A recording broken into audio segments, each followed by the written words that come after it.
Hello everyone, GK MCQ সিরিজের আজকে 4 নম্বর class. আজকের প্রথম প্রশ্ন, কোন সভ্যতার অধিবাসীরা প্রথম নিকাশি ব্যবস্থার প্রচলন করেন? নিকাশি ব্যবস্থা মানে হচ্ছে ড্রেনেজ সিস্টেম। Drainage system. প্রশ্নটা এসেছে লেডি কনস্টেবল 2021-এ। সঠিক উত্তর হবে সিন্ধু সভ্যতা। কত সালে আবিষ্কার হয়? গত ক্লাসেই বলেছি 1921। কে আবিষ্কার করেন? সিন্ধু সভ্যতার প্রথম নগর আবিষ্কার হয়েছিল হরপ্পা। সেজন্য এই সভ্যতাকে হরপ্পা সভ্যতাও বলা হয়। হরপ্পা সভ্যতা কে আবিষ্কার করেন? দয়ারাম সাহানি। আমির খসরু কোন বাদ্যযন্ত্র ব্যবহার করতেন? সঠিক উত্তর হবে সেতার। অনেক বইতে তবলাটাও ইনক্লুড করা হয়েছে, কিন্তু এই 4টে অপশন আলাদা থাকলে অবশ্যই সেতার পিক করবে। আমির খসরুকে কি বলা হয়? হিন্দুস্তানের তোতা পাখি। তোতা পাখি।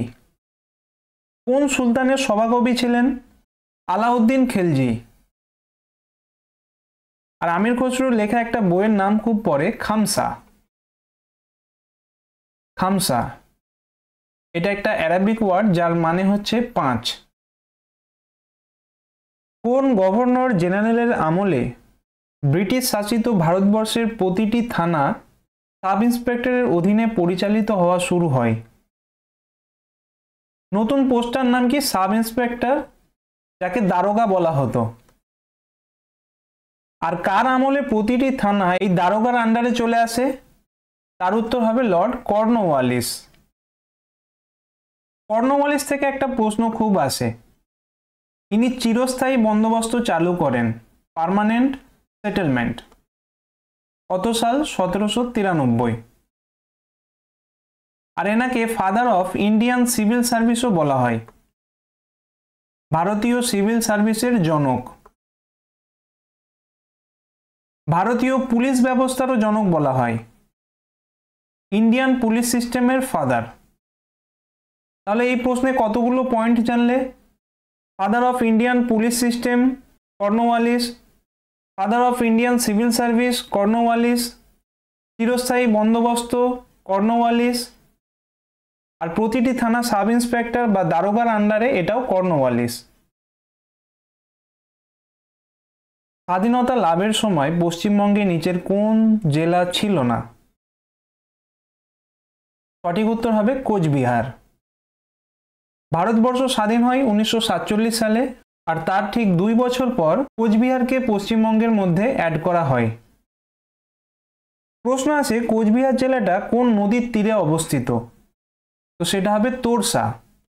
এটা ইম্পর্টেন্ট প্রশ্ন। জলপাইগুড়িও পড়ে। জলপাইগুড়ি কোন দুটি নদীর তীরে অবস্থিত? একটা হবে তিস্তা আর একটা হবে করালা। তাহলে কোচবিহার, তোরসা এবং জলপাইগুড়ি, তিস্তা ও করালা। রাজ্যের অ্যাডভোকেট জেনারেল নিযুক্ত করেন? এটা WBCS 2022-এর প্রশ্ন। 4টে অপশন দেখো। এখানে আরো একটা অপশন রাষ্ট্রপতিও লিখে দিতে পারতো।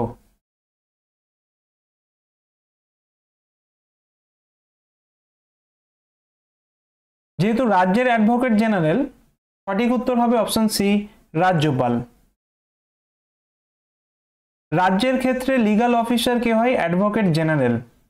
আর কেন্দ্র বা সেন্ট্রালের ক্ষেত্রে কে থাকে? Attorney general. Attorney general.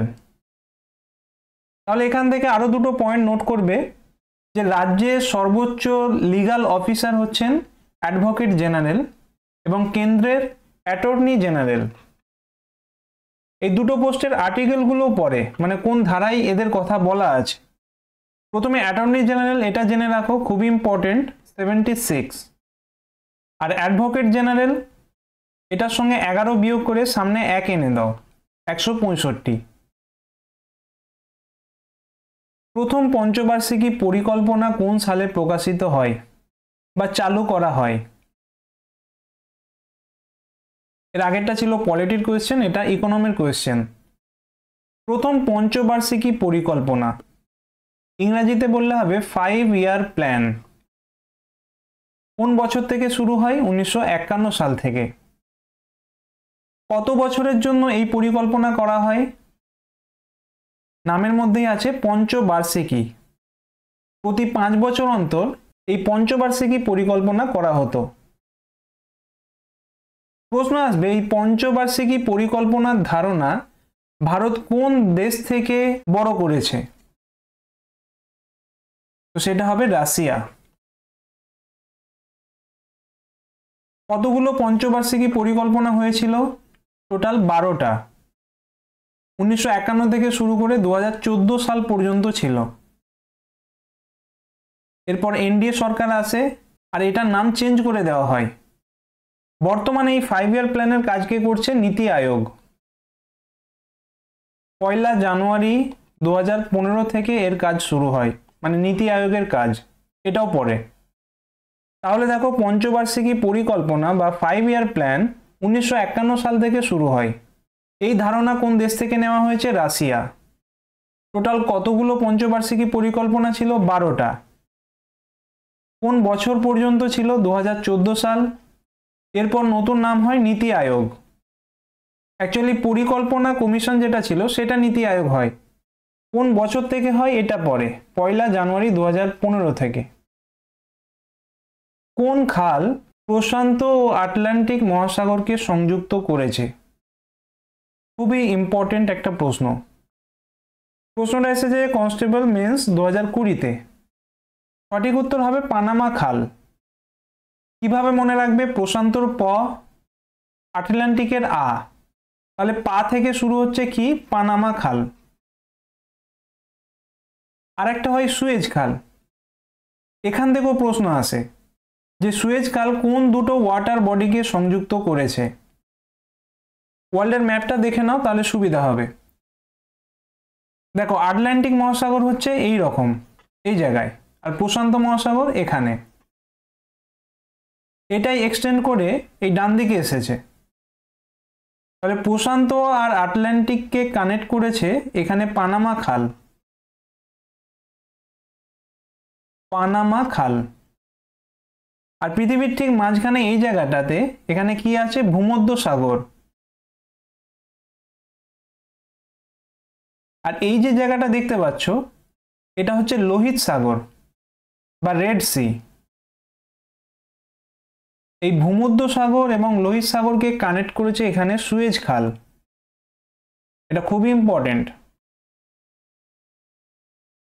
তাহলে সুয়েজ খাল হচ্ছে ভূমধ্য সাগর এবং লোহিত সাগরকে কানেক্ট করেছে, আর পানামা খাল প্রশান্ত মহাসাগর এবং আটলান্টিক মহাসাগরকে কানেক্ট করেছে। নিম্নোক্ত কোন চলচ্চিত্রের নৃত্য পরিচালনা করেছিলেন বিরজু মহারাজ? সঠিক উত্তর হবে শতরঞ্জ কি খিলাড়ি। বিরজু মহারাজ কে ছিলেন? খুবই ফেমাস একজন কথক ড্যান্সার। কথক হচ্ছে ক্লাসিক্যাল ডান্সগুলোর মধ্যে একটা ডান্স। কোন রাজ্যের? উত্তরপ্রদেশ। শতরঞ্জ কি খিলাড়ি এটা একটা হিন্দি সিনেমা, 1977 সালে রিলিজ হয়। এর ডাইরেক্টরকে এটা জেনে রাখো, সত্যজিৎ রায়।